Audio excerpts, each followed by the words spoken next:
Hi everyone, how's everyone feeling? Thank you so much for coming out so early this morning. We've also got people online, so thank you also for getting up early and joining us today. We hope you've had a great first day at UKREiiF, for those of you who've been here already for 24 hours. It feels like about a week already, I think. So many conversations, so much going on, but hopefully you're having a great time. And this morning we are going to be running what we hope is quite an interactive session. So don't worry, you're not just going to be sitting passively listening for the next hour and a half. After some quick fire presentations, we're going to get you all chatting. So hopefully that will get your brains going, ready for a really productive day. So thank you everyone. Steer and Amberside Advisors are delighted to have you all here today. We've got a brilliant selection of people in the room from all parts of the property and planning and investment sectors, which is great. So hopefully have lots of interesting conversations through the morning. How many people were at UKREiiF last year and heard Angela's speech? Yeah. Quite a few of you. So if you remember, she came here last year and announced her vision for how we were going to deliver 1.5 million new homes and to develop really kind of truly sustainable communities. And I found that quite inspiring. But I think we're a year on from that now. There's been lots of focus on planning reform, lots of focus on local government reform. But I think probably most of us in the room are still slightly scratching our heads, wondering, is this actually deliverable? How are we going to go about delivering properly, truly sustainable homes in the right places for the sorts of houses communities really need? And so that's really what we want to focus on today, and particularly making sure that those houses are put in the right places with the right transport links and with really good access to local facilities that people need. And at Steer, certainly, we tend to work on lots of big transport schemes, and we're increasingly asked to look at business cases which are actually much more about the growth and the opportunities that those transport schemes unlock. So we're approaching business cases in very different ways now, talking much more about housing, communities, local facilities, and much less actually about just pure transport benefits. So I think that's fantastic. That's why I came into transport, was much more about the impact it has on people's lives rather than just transport for transport's sake. So what do we need to do that? We need to obviously bring communities with us. So we need to be out there talking to people. I think that's really important. It may be something we don't do enough to create a really shared vision. So again, today we want to talk a bit about that today, how we take people with us. We need to make sure we've got the right funding in place. Again, we've got lots of good brains in the room who can talk about different ways we can access that funding and financing. And we need to have capacity in the system. And I think that's something probably we're all concerned about, both within local authorities, within consultancies, within the delivery parts of the sectors. Have we actually got capacity to deliver this many houses in the right places? So that's what we're going to talk about today. That's the challenge for this morning. We've got 5 fabulous speakers who are all going to bring different perspectives on that, who are in the thick of it in different ways and trying to deliver on this novel mission. And we're going to be doing it Pechakucha style. So if you don't know what that is, it's a Japanese word for chit chat. So this is going to be quick fire. We've given the speakers a real challenge this morning, so apologies. The slides are going to be moving on quickly. We're going to try and keep it as visual and conversation as possible. So hopefully that will make it nice and engaging for everyone. Be kind to the presenters. We have put them in we've given them quite a challenge this morning. So give them a little bit of grace this morning. So we're going to be going right from Ben Pretty from Cushman and Wakefield, who's going to set out some of the trends in the housing market. And we've got Steph Everett talking about station-led development in Rochdale. Stacey White from Wakefield is going to be talking a little bit about mass transit and how that can shape growth across West Yorkshire. And Paul Buntin from Liverpool City region, who's going to be talking about some of the housing delivery challenges he's facing over there. And then last but not least, my colleague Neil Rutledge from Amberside will be considering some of the funding and financing opportunities. And then after those quick fire presentations, it'll be over to you. And we put you into groups, hopefully on topics that you're interested in. Doesn't matter if you don't know that much about them. This is really about sharing knowledge and information and lots of different perspectives through the morning. And then we're going to be looking to write some of that up into some thought pieces after the event, so hopefully you can sort of track those and have a look at them and see how they reflect the conversations you've had. So I'm not going to take any more of your time. I'm going to hand over to Pretty, who's partner at Cushman and Wakefield. He's based here in Leeds and has been involved in the property regeneration economic development sector since 2007. He leads Cushman and Wakefield's economic development and appraisal practice nationally, and then works with public and private sector clients on projects focused on economic development, including Green Book business case development and appraisal across all sectors. And he leads Cushman and Wakefield's role on the Homes England strategic research and economic evaluation framework. And he's working with federal combined authorities on development funding programs. So, over to you, Ben. Good luck. Good morning, Nicola. Great to be here this morning. Thank you for having me. Quick fire isn't my forte, but I'll do my best. I'm going to step back to start with and just look at how the institutional real estate deployment of funds in real estate has changed over the last sort of 20 years or so. As you can see on the screen, there's been a lot of change over the last period. Office investment particularly has almost halved, retail investment has halved, and we've seen huge growth in industrial and residential investment. And I think it's really important to not just focus on housing when we talk about housing, but also to talk about other sectors as well and how they're changing and what the opportunities are for housing in an urban context. It's important to not just talk about housing as well. Housing itself and residential is maturing as an asset class. If you go back to sort of 2005, we had about 8 investor asset classes. We've now got about 28 of those. And you can see in yellow the different types of housing that we've now got. We don't just talk about housing. We shouldn't just talk about housing anymore. So this all translates into different forms of requirements for floor space in our towns and cities as well. And you can see here, this is based on Cushman and Wakefield's own research around how sectors are changing in terms of floor space requirements. And you can quite clearly see the decline in retail and office floor space in our urban centres, but the growth of some new asset classes around private rental sector, co-living, life sciences, these sectors that we didn't even talk about 20 years ago. And I think it's really important to understand the opportunities and implications for those going forward. So the big question, are we going to meet the 1.5 million homes target this government set us by 2029? Sounds ambitious. The last time we did it was in 1969. And I believe the local authorities actually were responsible for delivering 1/3 of those homes at that point. So it's a real challenge for us. Last year, only about 240,000 homes actually received planning consent. That was the lowest level since 2014.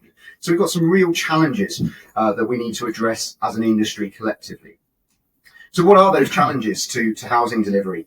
I think planning is often talked about as one of the key barriers, and I think we don't want to understate that. It's not just the planning officers, the development control process, it's actually converting planning consents to build out as well.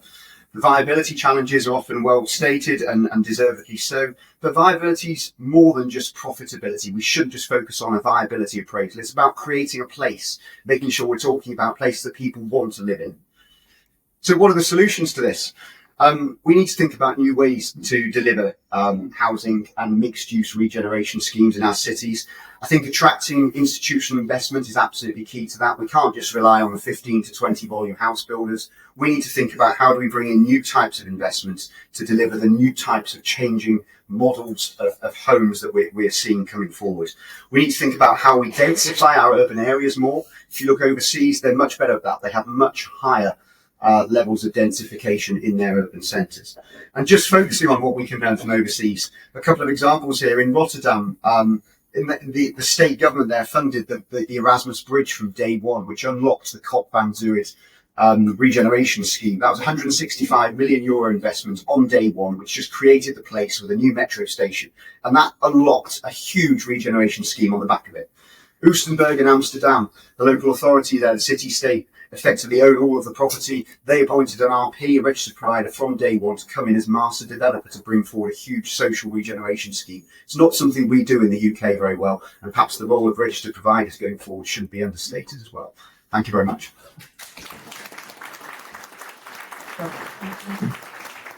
Right, so next we've got Steph Everett, who is very new in her new role as Head of Regeneration and Development at Rochdale Development Agency. She was previously at Homes England. Steph has over 25 years' experience in driving forward and unlocking growth, renewal and place shaping in neighbourhoods and town centres.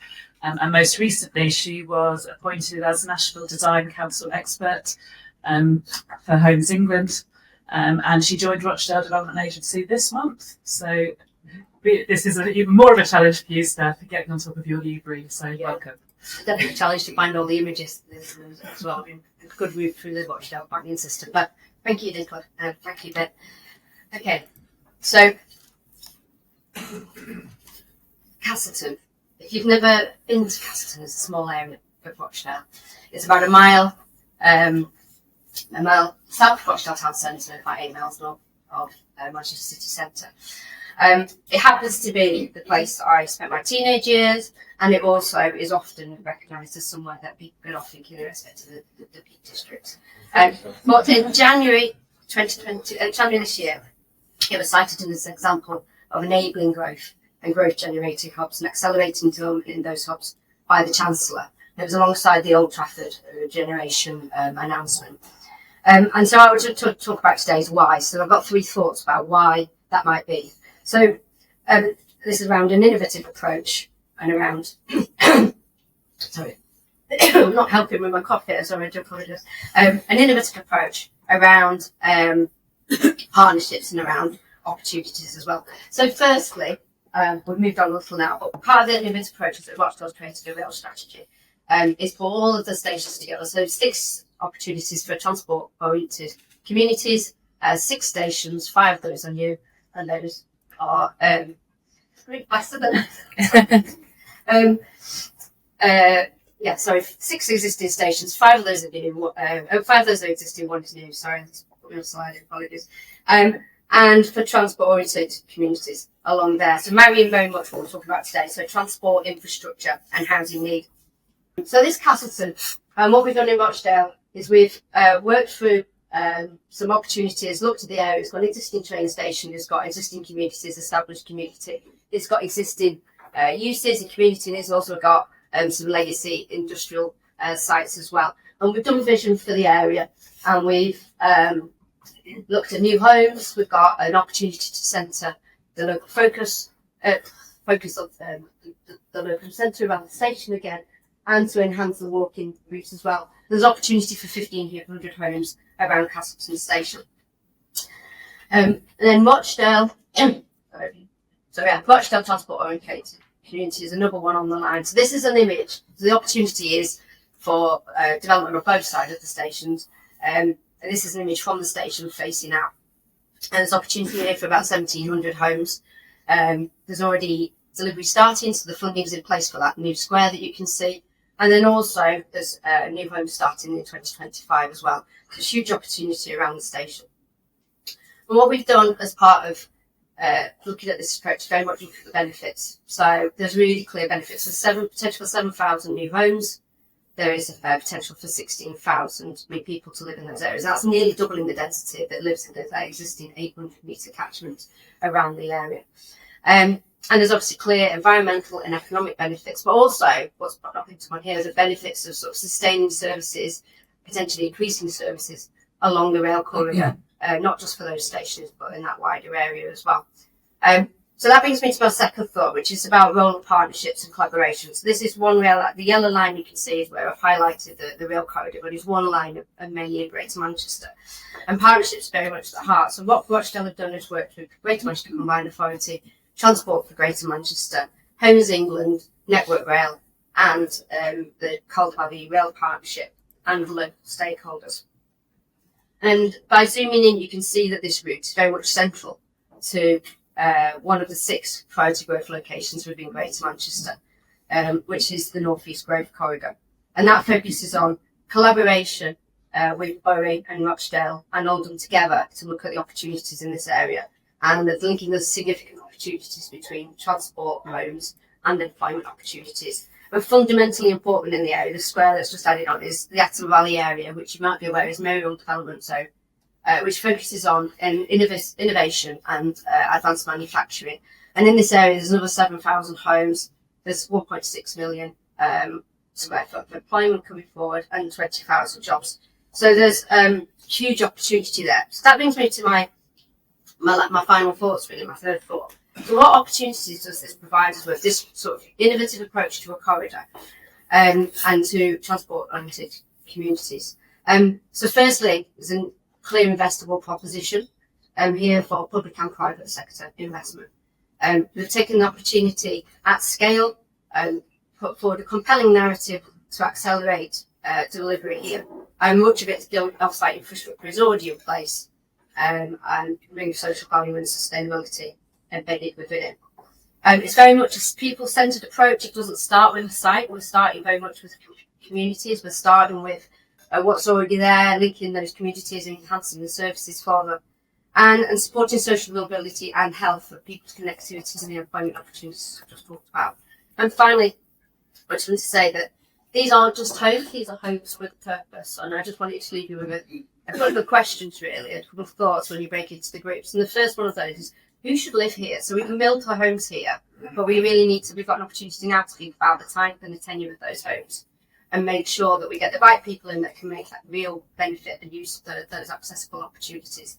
And then the second is, can these be natural mobility hubs? I know we're building mobility hubs, but can these be natural mobility hubs? And if so, what uses you can locate here and what are we thinking now to put around the station? Thank you.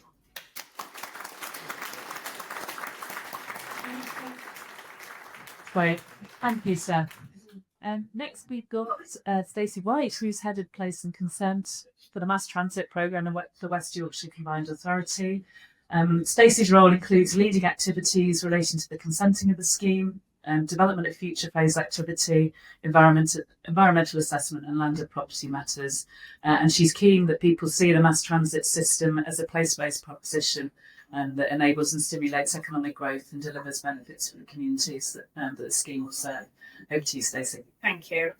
So for those of you that don't know West Yorkshire, it's a fantastic region. It's a diverse region. It's home to over 2 million residents, world-class universities, NHS institutions and industry clusters.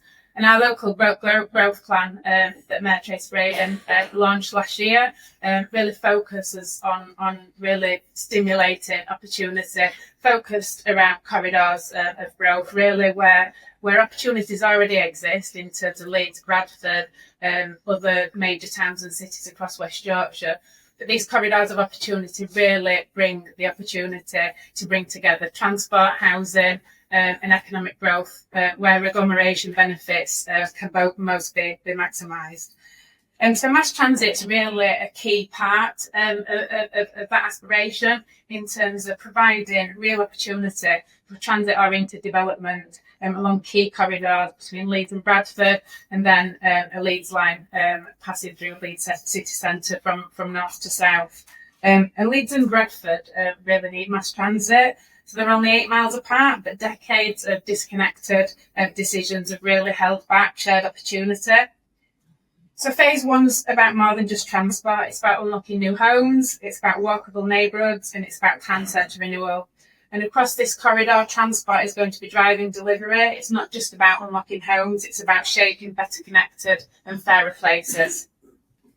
So moving on to Leeds, Leeds really is an economic anchor, and mass transit will connect Leeds more effectively, making sure that Leeds as a city has got access to talent and inclusion across the region.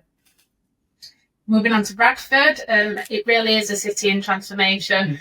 For those of you who have not been to Bradford, just recently, the city centre is really changing for the better. It's a fantastic city centre regeneration scheme. So, you know, Bradford's moment is now really 7,000 new homes, the city centre for people, as I've just said, and a new rail gateway, but it needs continued partnership really to drive that change. Bradford City Village, where homes are really at the heart. And this is not just a housing estate, it's a city centre regeneration done right, providing connected, walkable and focused outcomes, and a major vote of confidence in Bradford. Moving on to Halifax. Halifax really does show what's possible, providing 1,600 new homes, town centre living, and a real cultural and economic reinvention. So those are 3 examples of fantastic places, cities and town centres that we've already got that are functioning really well, but they can do so much better. The performance of these city and town centres across West Yorkshire, there's an £11 billion productivity gap that's projected to get worse year on year. So we've got a massive opportunity through the local growth plan, bringing together transport, housing and economic development to really drive growth and create places that people want to live, work and invest in. And so social mobility isn't a nice to have, it's a must. And you know, what gets us out of bed in the morning, or most of us, is really feeling like you're contributing to creating really great places that people want to live, work, invest and do business in. It's the whole point of what we're trying to achieve. And it's about removing barriers so that people can live really good quality lives, that they can achieve outcomes that they really deserve. And if we're not planning with purpose, then nothing will change. So I think reflecting on a 20-year career in planning, I think we're in a sort of pivotal moment. We've been caught in a 20-year cycle of planning reform. Planning doesn't deliver fast enough. It's always planners' fault. We're in the top 5 hate questions, along with traffic wardens and I'm sure a few others. But you know, it's not just planning's fault. Actually, through deeper devolution and integrated settlement, we've got a real opportunity to do things differently, to bring together multiple policy agendas from transport, economic development to housing delivery, to make sure that we take a truly partnership approach to delivering and doing it right. So in terms of that challenge to deliver 1.5 million homes, I think it's possible, whether it's possible within the time frame that we've set, but I do think that we're in a really pivotal moment and we've got an opportunity to do things different and to do things right. Thank you.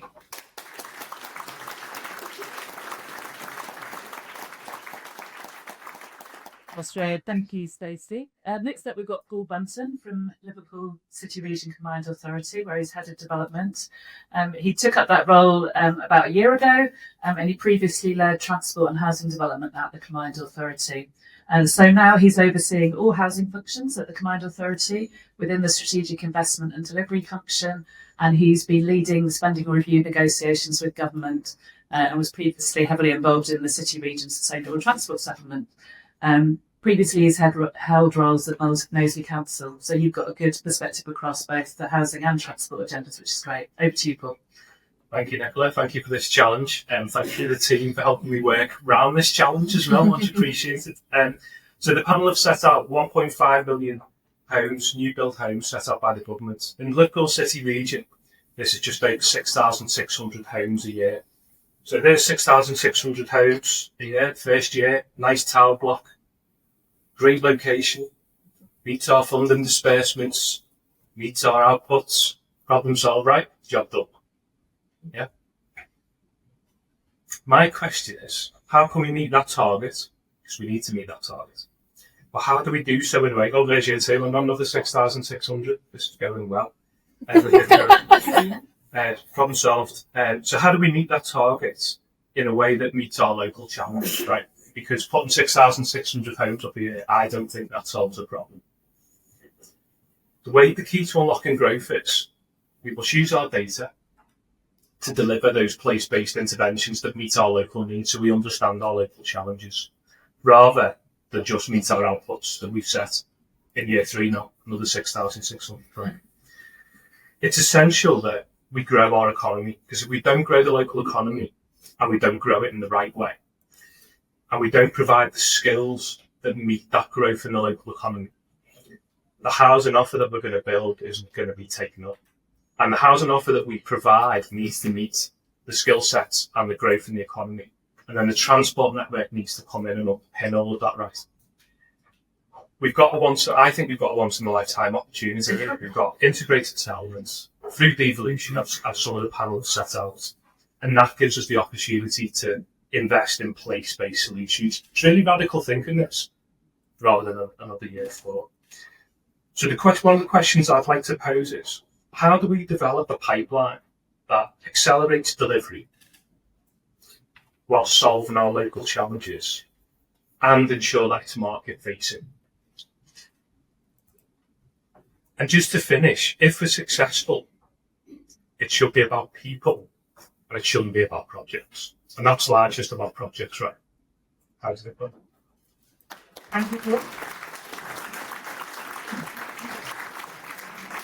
You really stepped to the brief. That's fab. Great, thank you. Last but not least, we've got Neil Rutledge, who's the Director at Amberside Advisors, which is part of the Steer Group. Neil brings over 25 years of experience in corporate and project finance. He's a chartered accountant and he's advised on over 200 PFI projects, offering financial guidance to contracting authorities, project sponsors and lenders. And he's assisted on PFI and PPP projects across a diverse range of sectors, including deploying funding for net zero and other major infrastructure projects. Over to you, Neil. So first slide, successful housing delivery requires wide infrastructure investment to accompany it. I think we've heard that a little bit around transport, but equally we see it quite a lot around the energy space.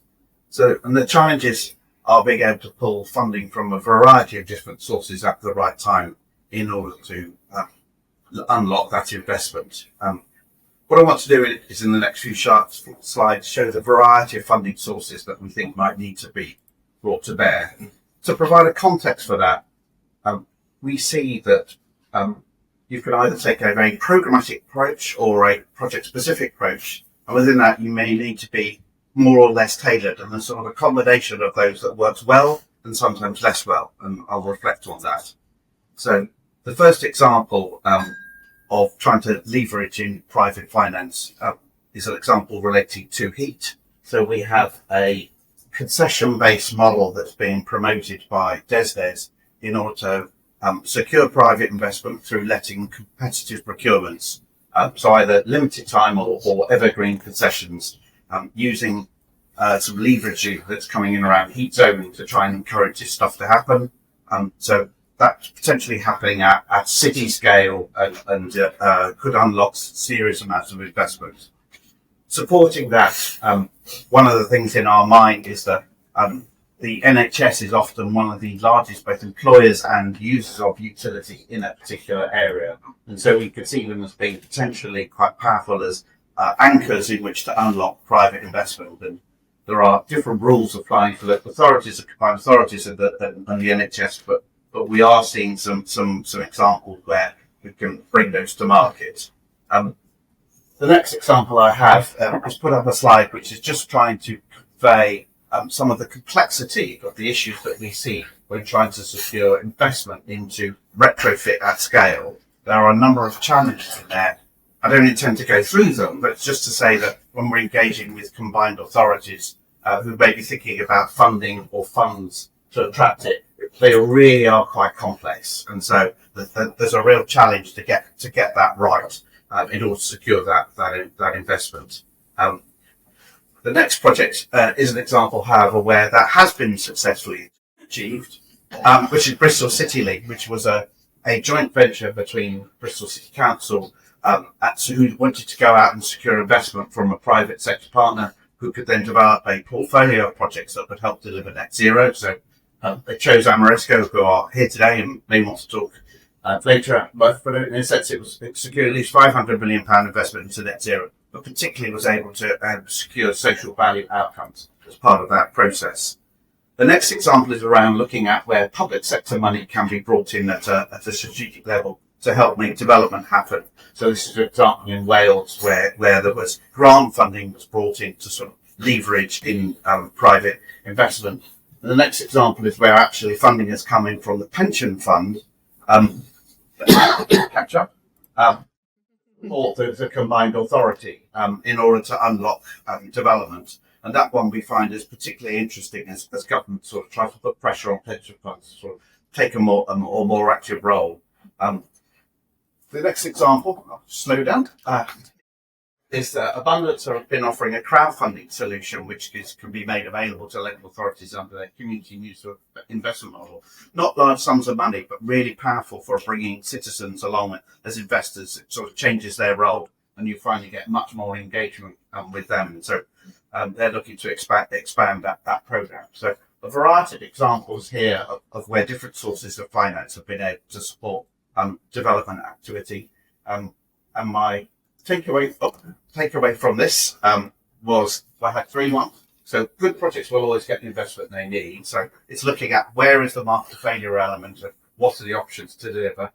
I might be biased, but I'd say you probably need expert advice to help you navigate through those. And then I think it's about looking at how to bring in housing and energy and transport, thinking of them as a combined route in order to then build what might be the final solution.